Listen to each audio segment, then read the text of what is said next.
ذي خلين يويخ قطر روت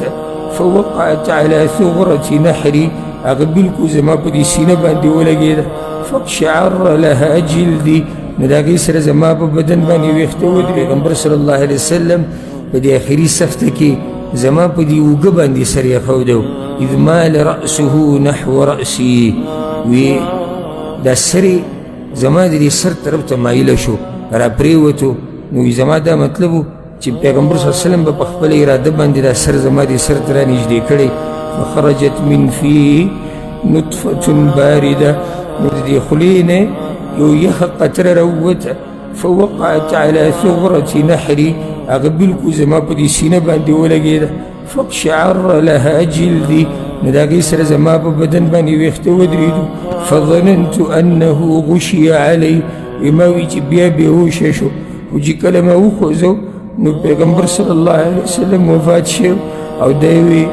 توفي في بيتي وفي يومي زما په کور کې وفات شو وبين سحري ونحري او زما د سینې او د مرۍ په منځ کې وفات شوی دی وان الله جمع بين ريقي وريقه عند الموت او زما لاړې الله وی د پیغمبر د لاړو سره د مرګ په وخت کې نږدې کړې وي یو روایت کې راځي وی کله چې تساوته او دا سر زما په دې سر راولېدو او د خولې نه یو قطره زما په دې سینه راوبهېده فلما خرجت نفسه لم أجد ريحا قد أطيب منها وی سا چې ووته په دې کور کې سمه خوشبو شو داسې خوشبو چېرته ما په ژوند کې نه وه محسوسه کړې بیا وایي چې پیغمبر صلی الله علیه وسلم سملو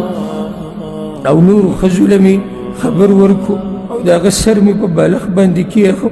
نورو ښځو ته مې اواز وکړو چې راشي د پیغمبر صلی الله علیه وسلم نه ساه وتېله په دې طریقې سره د پیغمبر صلی الله علیه وسلم د بدن نه ساه ووته هغه بدن هغه پاک بدن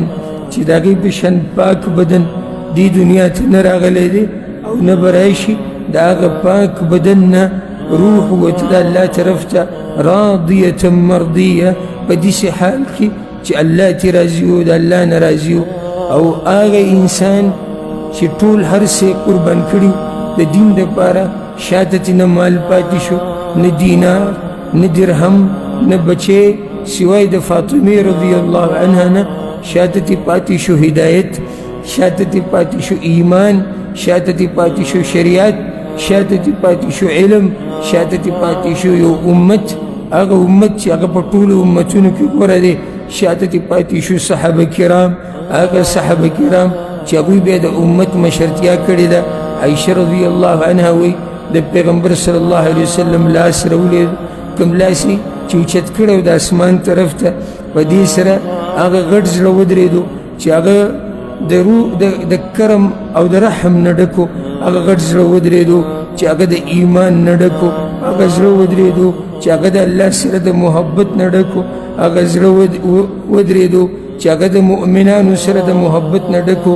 هغه زړه ودرېدو چې په هغې کې د دې ټول انسانیت او د دې ټول مخلوق دپاره خیر پروت و هغه زړه ودرېدو چې هغه د شفقت نه دومره ډکو چې په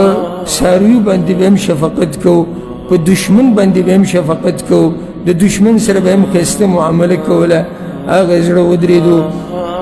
چې هغه د خیر خواهي نه ډکو هغه بدن دمه شو چې هغه 30 کاله ستړی شوی و هغه بدن دمه شو چې هغه 30 کاله دعوتونه کړي هغه بدن دمه شو چې هغه ټول عمر جهادونه کړي هغه بدن دمه شو چې هغه لوږې او سختې تېرې کړې وي هغه بدن دمه شو چې هغه د دین دشمنانو کافرانو په کاڼو باندې ویشتی هغه بدن دمه شو چې د احد په غزا کې راولېدل او زنګونې زخمي شوی هغه بدن دمه شو چې د احد په غزا کې غاښ مات شوی هغه بدن دمه شو چې د احد په غزا کې تندی زخمي شوی هغه بدن دمه شو چې په آخري وخت کې بې ځنکدن سخته ډېره شوې وه هغه بدن دمه شو چې د الله په لار کې قربان شوی هغه بدن دمه شو چې د هغه په لیدو سره به مؤمنانو ته سکون میلاوېدو او دشمنانو ته به ښه تکلیف میلاوېدو هغه لوی بدن هغه لوی زړه هغه عظیم انسان د پیر په ورځ ماسپښین د زوال نه مخکې دغه ټیم ته نږدې د هغې نه ساووتو او د خپل رب سره یې ملاقات وکړو. د عایشه رضی الله عنها په کور کې د هغې په سینه باندې سر پروت و، د هغې ورځ وه او